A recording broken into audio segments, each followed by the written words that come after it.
بسم الله الرحمن الرحيم.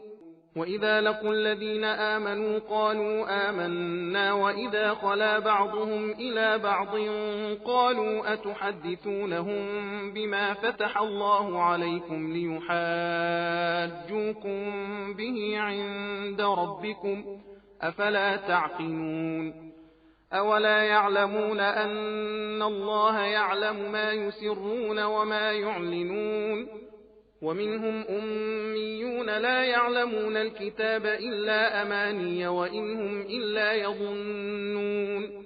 فويل للذين يكتبون الكتاب بأيديهم ثم يقولون هذا من عند الله ليشتروا به ثمنا قليلا فويل لهم مما كتبت أيديهم وويل لهم مما يكسبون. وقالوا لن تمسنا النار إلا أياما معدودة قل أتخذتم عند الله عهدا فلن يخلف الله عهده أم تقولون على الله ما لا تعلمون. بلى من كسب سيئة وأحاطت به خطيئته فأولئك أصحاب النار هم فيها خالدون. والذين آمنوا وعملوا الصالحات أولئك أصحاب الجنة هم فيها خالدون. وإذ أخذنا ميثاق بني إسرائيل لا تعبدون إلا الله وبالوالدين إحسانا وذي القربى واليتامى والمساكين وقولوا للناس حسنا وأقيموا الصلاة وآتوا الزكاة ثم توليتم إلا قليلا منكم وأنتم معرضون.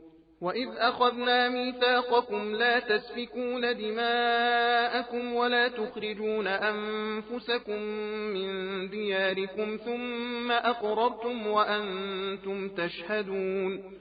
ثم أنتم هؤلاء تقتلون أنفسكم وتخرجون فريقا منكم من ديارهم تظاهرون عليهم بالإثم والعدوان وإن يأتوكم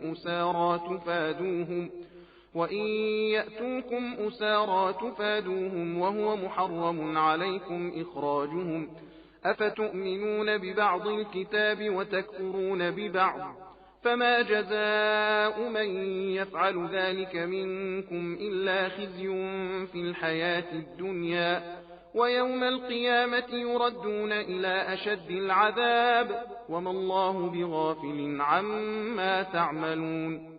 أولئك الذين اشتروا الحياة الدنيا بالآخرة فلا يخفف عنهم العذاب ولا هم ينصرون. ولقد آتينا موسى الكتاب وقفينا من بعده بالرسل وآتينا عيسى ابن مريم البينات وأيدناه بروح القدس أفكلما جاءكم رسول بما لا تهوى أنفسكم استكبرتم ففريقا كذبتم وفريقا تقتلون. सबील कुरान हिदायत का रास्ता।